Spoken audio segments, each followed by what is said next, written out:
ಈಗ ಇಂದಿನ ಪತ್ರಿಕೆಗಳ ಇಣುಕು ನೋಟ.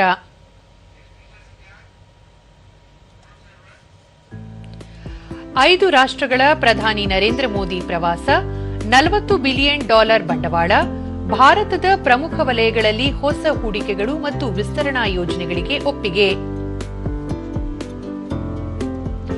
ಯುದ್ಧದ ಎಫೆಕ್ಟ್ ಇಳಿಕೆಗೆ ಶ್ರಮಿಸಿ, ಪ್ರಧಾನಿ ನರೇಂದ್ರ ಮೋದಿ ಕರೆ.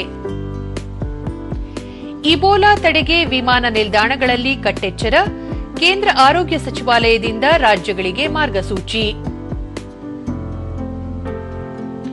ಚಂದ್ರನ ಮೇಲೆ ಮಾನವ ನೆಲೆ, ನಾಸಾ ಭಾರತ ಸಿದ್ಧತೆ, ವಿವಿಧ ಹಂತಗಳಲ್ಲಿ 81 ಉಡಾವಣೆಗೆ ಚಿಂತನೆ.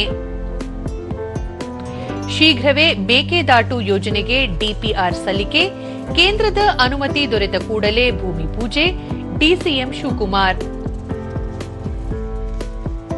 ಇವು ಇಂದಿನ ಪತ್ರಿಕೆಗಳ ಪ್ರಮುಖ ಸುದ್ದಿ. ಉಳಿದಂತೆ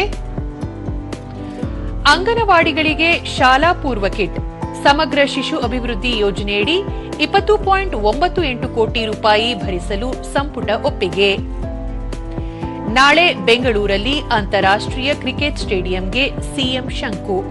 ನಗರದ ಹೊರವಲಯದಲ್ಲಿರುವ ಆನೇಕಲ್ನ ಸೂರ್ಯನಗರದಲ್ಲಿ ನಿರ್ಮಾಣ, 76,000 ಆಸನ ಸಾಮರ್ಥ್ಯದ ಕ್ರೀಡಾಂಗಣ.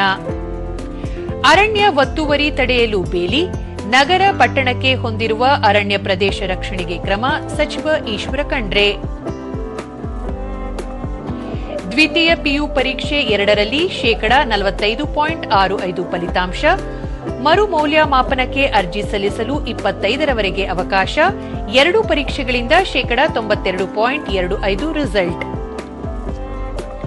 ಎಲ್ಇಡಿ ಮೊಬೈಲ್ ವ್ಯಾನ್ ಅಭಿಯಾನ, ಬೆಸ್ಕಾಂ ಕಾರ್ಪೊರೇಟ್ ಕಚೇರಿಯಲ್ಲಿ ಅಧಿಕೃತ ಚಾಲನೆ.